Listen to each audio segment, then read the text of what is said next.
Hello दोस्तों, स्वागत है आपका नरेंद्र कुमार लेक्चर्स के इस नए वीडियो में। दोस्तों, आज हम लोग देखेंगे क्लास 12 का फिजिक्स। ठीक है ना, क्लास 12 फिजिक्स देखेंगे। चैप्टर जो है वो नवा चैप्टर है। चैप्टर का जो नाम है वो है किरण प्रकाशिकी। क्या नाम है? किरण प्रकाशिकी। बुक NCERT है। डेली लाइव कितने बजे होता है?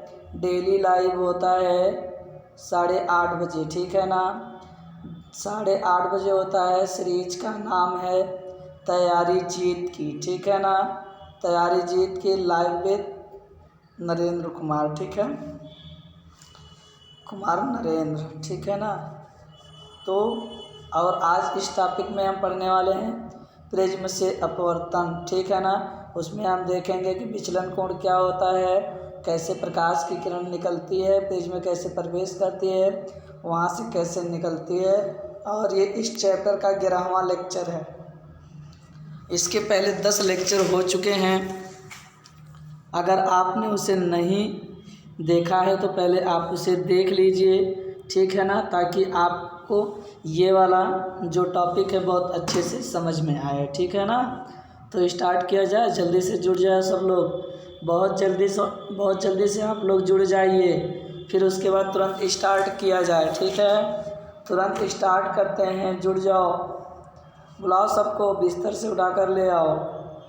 ठीक है, नाम वाम किसी का नहीं लिया जाएगा, बस आप लोग जुड़ जाइए और देख लीजिए, कमेंट कर दीजिएगा। ठीक है ना, चलो ठीक है, आगे आ जाओ, देखते हैं, स्टार्ट करते हैं। चलिए, तो सबसे पहले हम देखने वाले हैं प्रिज्म। ठीक है ना, तो प्रिज्म के बारे में जान लेते हैं कि प्रिज्म जो होता है वो दो त्रिभुजाकार तथा 3 आयताकार सतहों से मिलकर बना पारदर्शी माध्यम होता है। ठीक है ना, जो प्रिज्म होता है वो 3 आयताकार और 2 त्रिभुजाकार सतहों से मिलकर पारदर्शी एक माध्यम है। ठीक है ना, उसे क्या कहते हैं? प्रिज्म कहते हैं। ठीक, इसका एक गुण है कि अगर श्वेत प्रकाश इस पर डाली जाए, ठीक है ना, अगर श्वेत प्रकाश डाली जाए तो अपवर्तित होकर ये क्या हो जाती है? निकलेगी। 7 अलग अलग कलरों में क्या हो जाएगी? विभक्त हो जाएगी। ठीक है ना, 7 कलरों में बंट जाएगी। ठीक है, तो आपने त्रिभुज की परिभाषा देख ली है कि 2 त्रिभुजाकार, प्रिज्म की परिभाषा आपने देख ली है, 2 त्रिभुजाकार तथा 3 आयताकार सतहों से मिलकर बना पारदर्शी माध्यम क्या होता है? प्रिज्म होता है। ठीक है ना, आइए इसके बारे में थोड़ी सी जानकारी लेते हैं। थोड़ी सी जानकारी लेंगे बाबू और आपको बताएंगे। ध्यान से देखना आप लोग। ठीक है ना, जो बताया जाएगा बहुत अच्छे से देखना। ठीक है ना, क्योंकि बहुत ही हेल्पफुल है आपके लिए। चलो मैं यहाँ काला ले लेता हूँ क्योंकि यहाँ कलरफुल है। देखो, ये यहाँ से जो आया है A है और ये B रहा, और फिर उसके बाद ये C रहा, और फिर A और C को क्या कर दिया गया? मिला दिया गया। ठीक है ना, अब इस तरह से आपको एक त्रिभुज मिलता है जिसका नाम है ABC। ठीक है ना, यही आपका प्रिज्म है। क्या है? यही आपका प्रिज्म है। आप ध्यान दीजिएगा, ये आपका विरल माध्यम है। क्या है? विरल माध्यम। और ये आपका है सघन माध्यम। वो विरल हो गया और ये क्या हो गया? सघन हो गया। फिर इधर क्या है? सघन माध्यम है। ठीक है, सॉरी, विरल माध्यम है। तो आप तीनों माध्यम जान गए कि ये वाला जो है आपका क्या है? विरल है। ये वाला आपका सघन है। ये वाला आपका क्या है? विरल है। ठीक है ना, ये आप जान जाते हैं। बहुत अच्छी बात है कि आप ये जान चुके हैं। ठीक है ना, बधाई हो आपको कि आपने ये जान लिया है। आगे देखो, आगे अब आपको पता है कि कोई भी प्रकाश किरण अगर विरल माध्यम से सघन माध्यम में जाती है तो आपको बहुत अच्छे से बताया गया था कि वो अभिलंब से क्या होती है? अभिलंब से, जैसे ये आपका विरल है, ध्यान से देखो, ये प्रकाश की किरण है। ठीक है ना, ये आपतित किरण है। ये पृष्ठ किस पर? पृष्ठ A और B पर पड़ी है। ठीक है ना, तो यहाँ जब पड़ी है तो ये इसका क्या है? अभिलंब है। इस पर एक सीधी रेखा खींचोगे तो पृष्ठ AB पर क्या होगा, एक अभिलंब होगा। तो जो ये मैंने रेखा खींचा ये वाला, ये क्या है, अभिलंब है, ठीक है ना। तो प्रकाश की किरण कहाँ से जा रही है, विरल से जा रही है। जब विरल से जाएगी तो अगर आप इसको डिस्टर्ब ना करते तो ये सीधी निकल जाती, निकलती कि नहीं निकलती। तो यहाँ क्या होता है, आपने माध्यम चेंज कर दिया, इसको डिस्टर्ब कर दिया, तो ये विरल से सघन में गई तो ये अभिलंब की ओर झुक जाती है। किसकी ओर झुक गई, अभिलंब की ओर। जाना था इसे इस रास्ते से, लेकिन ये चली जाती है इस रास्ते से, ठीक है ना। तो ये क्या हो गई, ये रहा अभिलंब, और अभिलंब की ओर क्या हो जाती है, झुक जाती है, ठीक है ना। आपने यहाँ समझा मैं क्या कहना चाहता हूँ। यहाँ प्रकाश की किरण सीधे निकल जाती, लेकिन ये नहीं निकली है सीधे, क्योंकि आपने माध्यम क्या किया है, चेंज कर दिया है, ठीक है। तो ये सीधे निकल गई। फिर अब ये पृष्ठ किस पर आ जाती है, रुक जाओ, ये पृष्ठ किस पर आ गई, पृष्ठ A और C पर आ गई। कहाँ पहुँच चुकी है, पृष्ठ A और C पर पहुँच चुकी है। अब इस पर भी हम क्या करते हैं, एक अभिलंब खींचते हैं। तो सीधी रेखा खींचेंगे तो अभिलंब हो जाएगा। ये दो बराबर भागों में रेखा को बांट रही है, इसका मतलब है कि चाहे बराबर भाग में बांटे या ना बांटे, लेकिन ये क्या है, लंब है, ठीक है ना। ये लंब हो गया। फिर उसके बाद अगर आप इसको डिस्टर्ब नहीं करते तो ये किरण सीधी निकल जाती, लेकिन ये सीधी तो निकली नहीं है। क्यों, क्योंकि ये पहले ये क्या है, सघन है, ये सघन माध्यम है। प्रकाश की किरण ये सघन माध्यम है, सघन माध्यम से कहाँ चली गई, विरल माध्यम में। और आप जानते हैं ये अभिलंब है, तो जब सघन से विरल में जाती है तो अभिलंब से दूर हटती है। इसको जाना चाहिए था इधर सीधे, लेकिन ये सीधे नहीं गई, ये अभिलंब से क्या हो जाती है, दूर हट जाती है। तो इस तरह से आर्य से किरण हो जाती है जो प्रिज्म से निकली है। इसे क्या कहते हैं, निर्गत किरण कहते हैं, ठीक है ना। फिर उसके बाद ये वाला जब बढ़ाते हैं, ये वाला, तो यहाँ हो जाता है हमारा एक यम बिंदु बनता है, ठीक है ना। यम पर दोनों रेखाएं क्या करती हैं, काट रही हैं। तो यम वाला जो यही है, ये वाला जो है ये, ठीक है ना। और ये जो कोण बना है, इस कोण को क्या कहते हैं, डेल्टा कहते हैं। और इस डेल्टा कोण को ही कहा जाता है विचलन कोण। और यहाँ ऊपर हमारा ए है और यहाँ कोण ए है, तो इसे कहते हैं प्रिज्म कोण। इसे क्या कहते हैं बच्चा, इसे कहते हैं प्रिज्म कोण, ठीक है ना। अब प्रकाश कैसे गई है, अब कैसे यहाँ पहुँची है, कैसे यहाँ से यहाँ निकली है, आपने समझ लिया है कि आपको कहीं दिक्कत है। अगर आपको दिक्कत हो तो कमेंट करके बता सकते हो, ठीक है ना। कमेंट करके क्या कर सकते हो बच्चा, बता सकते हो, ठीक है ना। ठीक है, अब ध्यान से आप ये देखेंगे, ध्यान से आप ये देखेंगे कि कोण कैसा है। जैसे ये अभिलंब रहा, आप जानते हो अभिलंब है, और ये कौन सी किरण है, आपतित किरण। इसके बीच का कोण आई बनता है, कोण आई हो गया। और ये वाला तो किरण था, ठीक है ना। और ये रहा अभिलंब, तो इसके बीच में ये मैंने मान लिया R1, ये नीचे वाला जो ये वाला गया है, इसे मैंने R1 मान लिया। अब पूरा कोण क्या है, I है ना, क्योंकि ये कोण ऐसे काट रही है, तो ये कोण बराबर होगी शीर्षाभिमुख के कारण।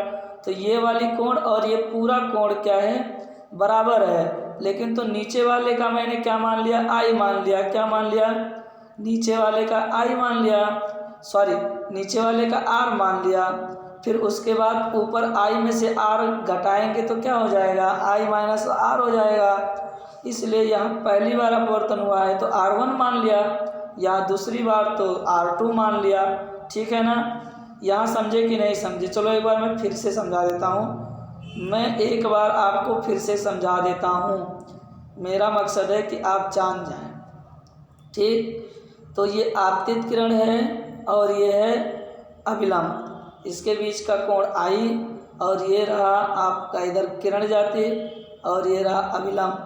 तो ऐसे ये पूरा I बन जाता, लेकिन यहाँ से आधे को हमने मान लिया R1, तो ऊपर ये पूरा I है ना ये, तो I में से R1 घटा देंगे तो ऊपर वाला हमारा मिल जाएगा। इस तरह से किरण यहाँ पहुँचती है। अब इस बिंदु पर देख लेते हैं, इस बिंदु पर क्या करते हैं, देख लेते हैं। तो यहाँ पहुँचने के बाद ये रहा अभिलंब, ठीक है ना, और ये आपकी किरण हो गई। तो इसके लिए ये क्या है, इसके लिए ये कोण है हमारा, इसके लिए इस पृष्ठ के लिए आपतित हो जाएगा, लेकिन इसके लिए अपवर्तित हो जाएगा। कोई बात नहीं, इसे R2 मान लिया, क्योंकि अपवर्तित है तो R2 मान लिया। और यहाँ से ये जो निकली है, आप जानते हैं कि अविलंब और जो निकलने वाली किरण है, अपवर्तित किरण है, उसके बीच में कोण क्या होता है, R होता है। तो इसलिए इसे निर्गत कोण मान लिया, E मान लिया। क्या मान लिया, E। निर्गत कोण क्या माना है, E मान लिया।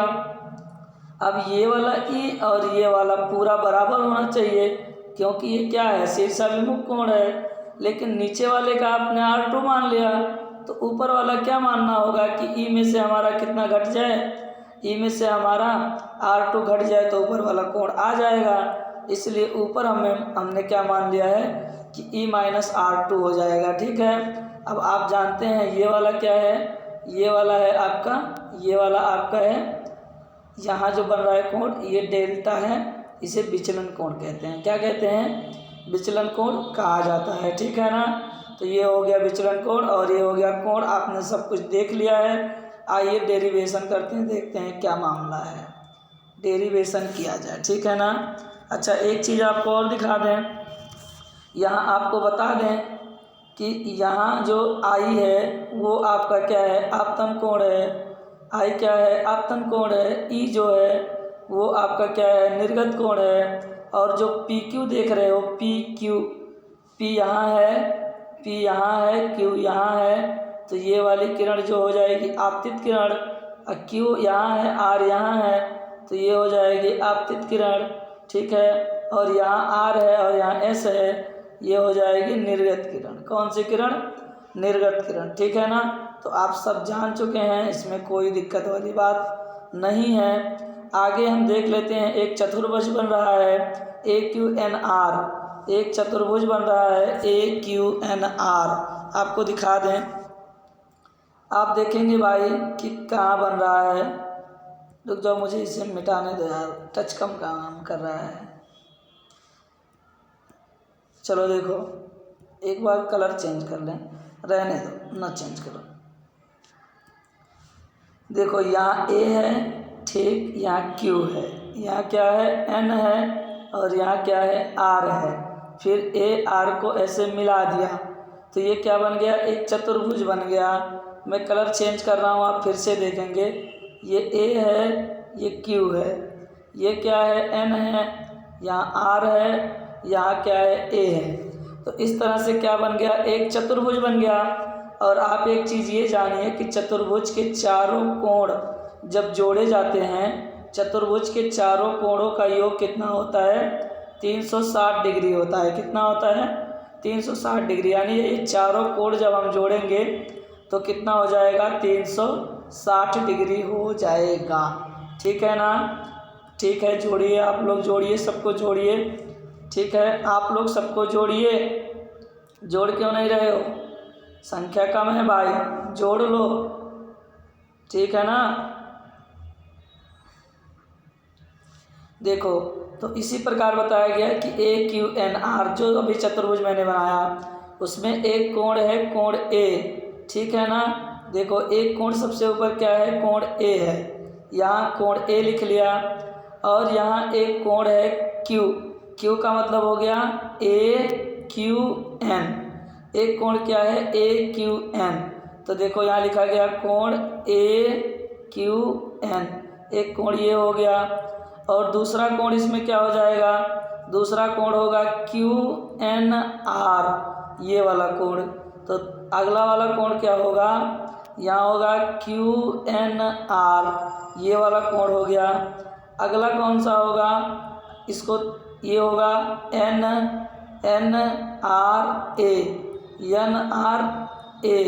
ठीक है ना। तो ये वाला कोण हो गया NRA, तो ये वाला कोण हो जाता है NRA। अब ये चारों कोण जोड़ा गया, क्या किया गया, ये चारों कोण जब जोड़ा जाता है तो कितना आ जाएगा, ये वाला कोण, ये वाला कोण, ये वाला कोण, ये वाला कोण, चारों जोड़ेंगे तो कितना आएगा 360 डिग्री। यानी इसके बराबर मैं क्या लिख सकता हूँ 360 डिग्री। तो ये लिखा गया, ठीक है ना। मैं आशा करता हूँ कि आप समझ पा रहे होंगे। अब ध्यान से देखो, यहाँ कोण ए है तो कोण ए है, ए क्यू एन बराबर हम देखते हैं कितना डिग्री है। तो ध्यान से देखना भाई, ध्यान से देखना, ध्यान से देखना, यहाँ ए है, ठीक है ना, यहाँ क्या है, ए है, यहाँ क्यू है, यहाँ एन है। तो आपने इसको लंब डाला था ना, तो क्या ये वाला 90 डिग्री नहीं होगा, ये वाला 90 डिग्री होगा। सॉरी, आप ये वाला भी देखेंगे तो 90 डिग्री होगा, क्योंकि ये दोनों क्या है, अभिलंब है, ठीक है ना। और इनके बीच का कोण क्या होगा, 90 डिग्री होगा। इनके बीच का कोण क्या होगा, 90 डिग्री होगा। यानी कि ए क्यू एन बराबर 90 डिग्री और एन आर ए बराबर 90 डिग्री। तो दोनों के जगह पर 90 डिग्री रख देते हैं। तो आप देखेंगे कि ए क्यू एन के जगह पे 90 डिग्री और एन आर ए की जगह पे 90 डिग्री। ये 90 दोनों जुड़ जाता है, हो गया 180। अब 180 इधर कर दिया तो माइनस 180, तो 360 में से 180 चला जाएगा, 360 बच गया और यहाँ का ए बच गया, यहाँ का क्यू एन आर बच गया, ठीक है ना। यहाँ समझे। अब देखो, एक त्रिभुज ले लेते हैं, आप बहुत अच्छे से जानते हो, एक त्रिभुज ले लेते हैं क्यू एन आर, एक त्रिभुज लेते हैं क्यू एन आर, ठीक है ना। कौन सा त्रिभुज लेने वाले हैं, क्यू एन आर।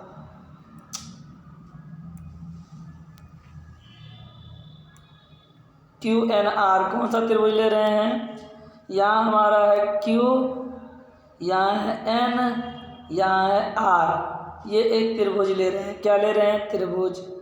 और आप जानते हैं त्रिभुज के तीनों अंतःकोणों का योग कितना होता है, 180 डिग्री।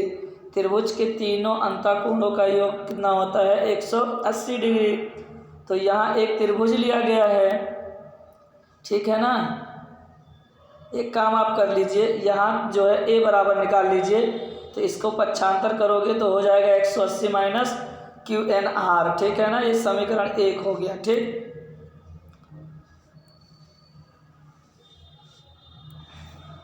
ठीक है, देखो ये वाला जुड़ के हो गया था 180, घट गया, बच गया 180।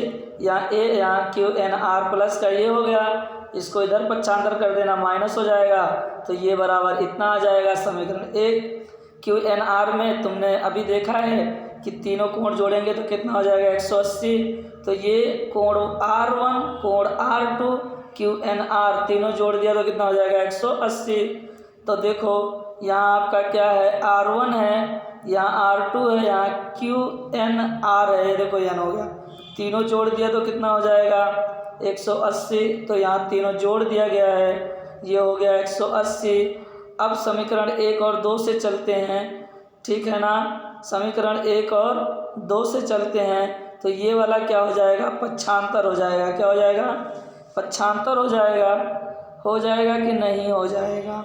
तो पक्षांतर हो जाएगा तो R1 प्लस R2 इधर ही रहेगा, इसको पक्षांतर कर दिया तो 180 माइनस क्यू एन आर आ गया।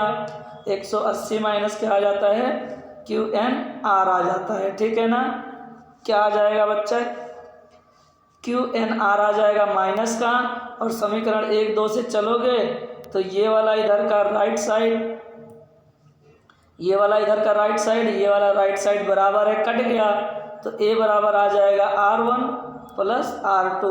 इस तरह से ये हो गया समीकरण 3। इस तरह से हो गया समीकरण 3। तो यहाँ तक क्या आप समझ पाए हैं? जल्दी जल्दी कमेंट करो बाबू, आप जल्दी जल्दी कमेंट करेंगे क्या आप यहाँ तक समझ पाए हैं? और अगर स्क्रीनशॉट लेना चाहते हैं तो लें। 1 2 3, फिर से 1 2 3 लो स्क्रीनशॉट। 1 2 3 इसका ले लो, 1 2 3 इसका ले लो भाई, 1 2 3 स्क्रीनशॉट ले लिए। चलो ठीक है, बहुत अच्छी बात है। यहाँ तक समझ में आया कि नहीं? आप जल्दी से बताइए, यहाँ तक समझे हो कि नहीं? कमेंट करके बताओ जल्दी से। क्या आपने यहाँ तक समझा है? तो आगे बढ़ा जाए, जल्दी जल्दी बोलो बाबू। अरे कमेंट करो फटाफट, जितने लोग भी देख रहे हो कमेंट करो, ठीक है ना? चलो ठीक है, आगे आ जाते हैं। चलो आगे देखा जाता है। अभी आपने देखा कि अभी क्या है, अभी ये है कि एक कोण है, एक त्रिभुज है QMR। कौन सा त्रिभुज है? त्रिभुज है QMR, ठीक है ना? क्या है? QMR है, ठीक है। चलो जाने दो, वो चित्र आएगा नहीं भाई, गलत जगह मैंने भेज दिया। यहाँ से आजा आजा आजा आजा आजा, एक बार मुझे सीधा कर लेने दो। हाँ ठीक है।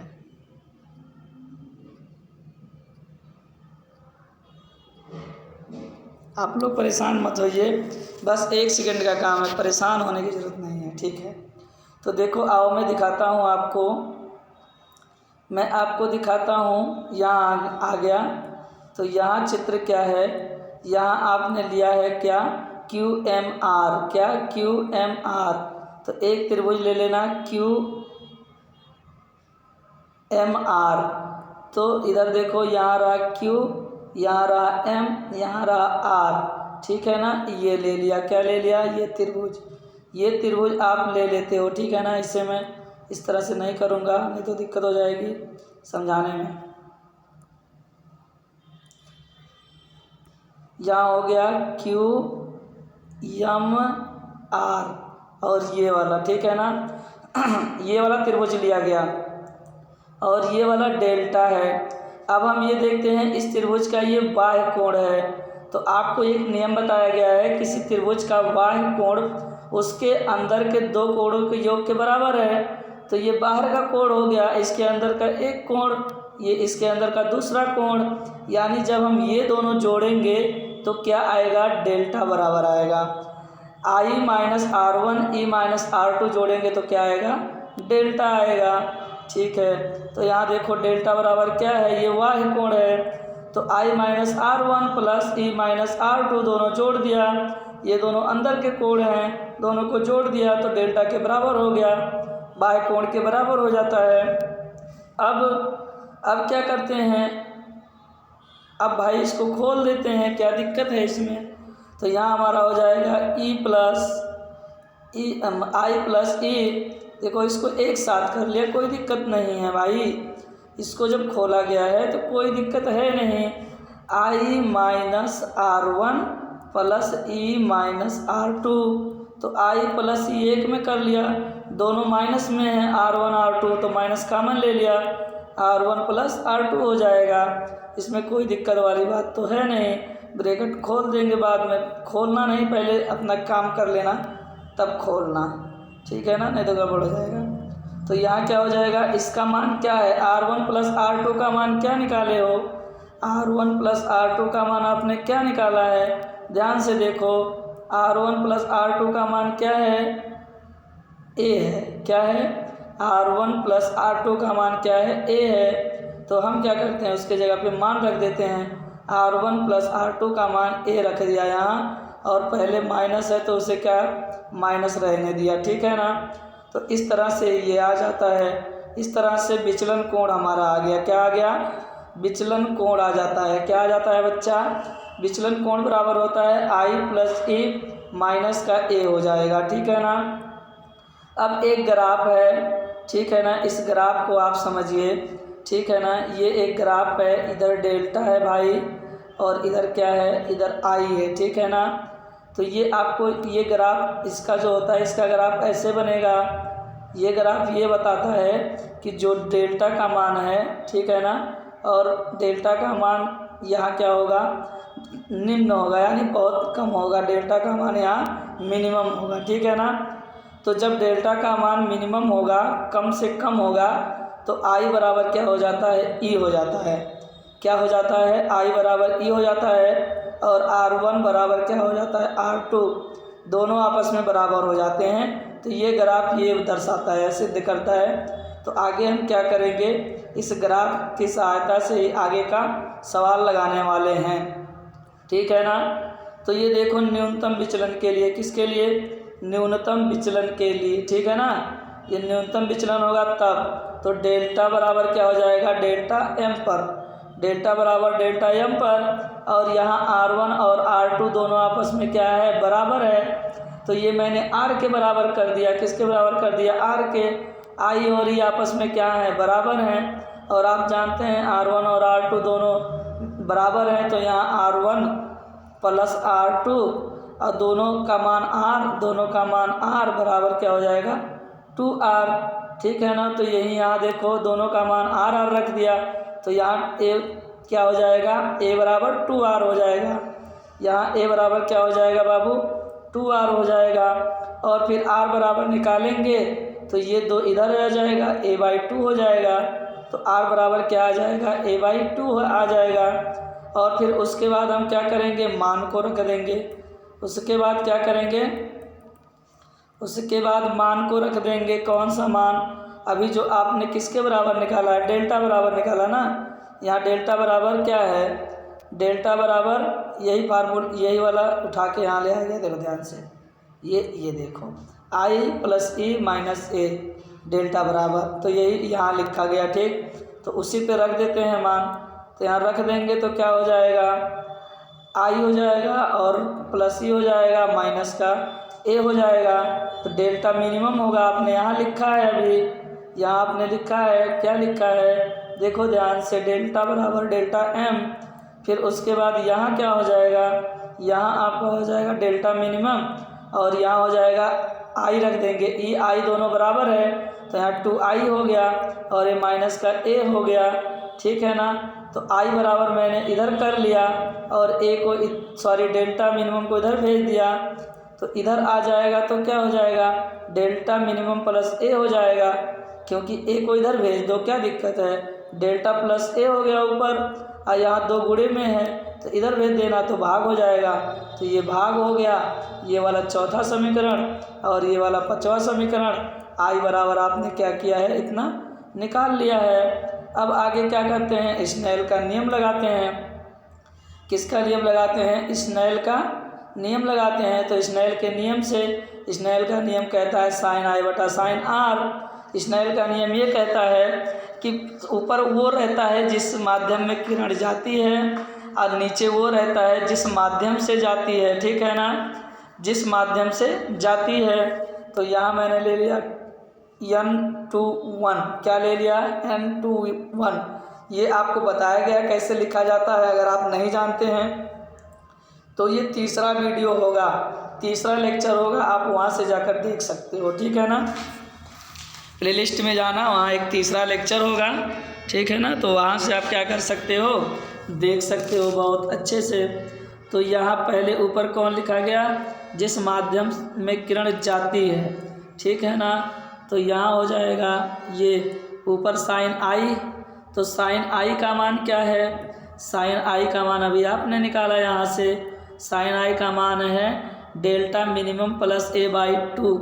तो यहाँ लिखा गया साइन, ये साइन है, साइन लिखा गया यहाँ, और इस I का मान लिखा गया डेल्टा मिनिमम प्लस A/2, और नीचे साइन R है, तो साइन R का मान आपने क्या, R का मान आपने क्या निकाला है, R का मान आपने क्या निकाला भैया, R का मान आपने क्या निकाला, R का मान आपने निकाला A/2।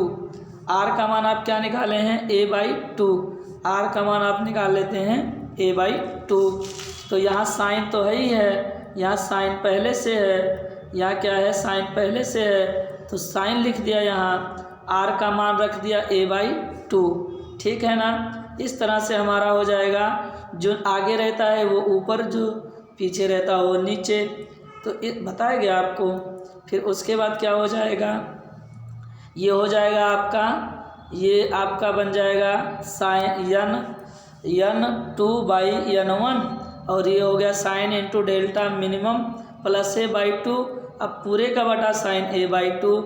अगर माध्यम एक हवा है तो हवा का 1 रख देते हैं, अब माध्यम 2 कोई सघन माध्यम है तो उसे n मान लेते हैं। तो ये रख दिया, जहाँ माध्यम 1 है वहाँ क्या रख दिया 1, यानी इसके जगह पर 1 और n2 के जगह पे n।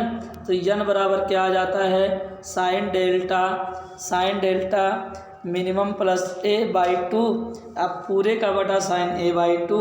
तो ये आपका हो जाता है न्यूनतम विचलन, ठीक है ना। तो ये आपका आ गया प्रिज्म का फार्मूला, ठीक है ना।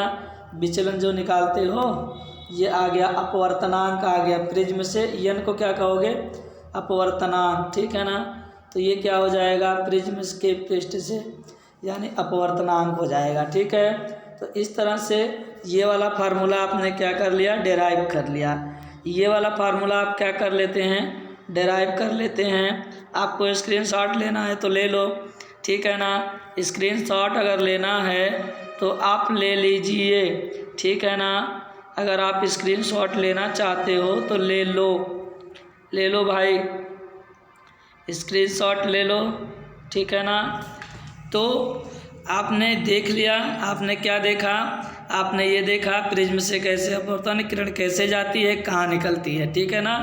आपने ये भी देख लिया, ठीक है। और आप ये भी देख लेते हैं चतुर्भुज बना, चतुर्भुज लिए, त्रिभुज लिए, ए का मान निकाले, फिर उसके बाद यहाँ डेल्टा का मान निकाले हो, फिर उसके बाद यहाँ इसको डेल्टा मिनिमम और डेल्टा को बराबर किए हो, ठीक है। R1 R2 बराबर हुआ R हुआ, I E के बराबर हुआ, और सभी मानों को रखते हो तो आपका स्नेल का नियम बाद में लगाते हो तो आपका क्या आ जाता है प्रिज्म के पदार्थ से अपवर्तनांक आ जाता है। तो इसी फार्मूले पर हम क्या लगाने वाले हैं सवाल लगाने वाले हैं। ये महत्वपूर्ण फार्मूला है, ठीक है ना। और यहाँ से एक फार्मूला और आपने निकाला है, यहाँ से ये भी एक फार्मूला हो जाएगा, इस पे भी सवाल लगेगा। आपका एक फार्मूला और कौन सा हो जाएगा, एक फार्मूला आपका और कौन सा हो जाएगा, बस इतना 2 फार्मूला आप देखिए, कोई दिक्कत नहीं है, ठीक है ना। तो इस तरह से मैं आशा करता हूँ कि आप लोगों के समझ में आया होगा। देखो भाई वीडियो शेयर कर दिया करो, कमेंट भी कर दिया करो, बहुत मेहनत लगता है बनाने में।